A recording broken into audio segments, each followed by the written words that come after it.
Comment peut-on s'y prendre pour faire face à l'itinérance? Dans le Grand Vancouver, la population sans domicile fixe a plus que doublé en 20 ans, alors que la population générale, elle, a augmenté de 44 Yes, no one wants to become homeless.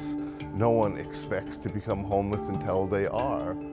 Jeremy Johnson a eu l'aide d'un refuge pour jeunes lorsqu'il est devenu itinérant à l'âge de 21 ans. Very grateful for Covenant House because if it wasn't for them, I wouldn't be here today.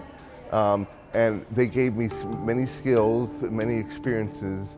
Après avoir passé 2 ans dans le refuge pour jeunes, il a eu un travail en service à la clientèle. Puis il est maintenant intervenant communautaire auprès de la population itinérante de Coquitlam, Port-Coquitlam et Port-Moody.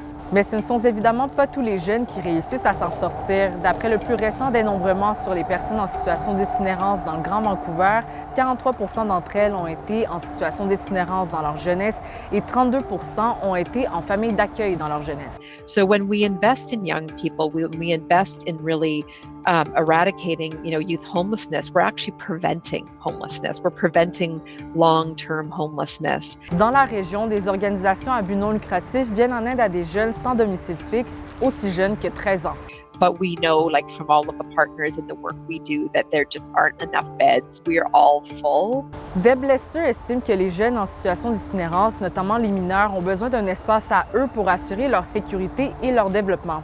Et leurs besoins ne sont pas seulement matériels, ils sont aussi sociaux et psychologiques.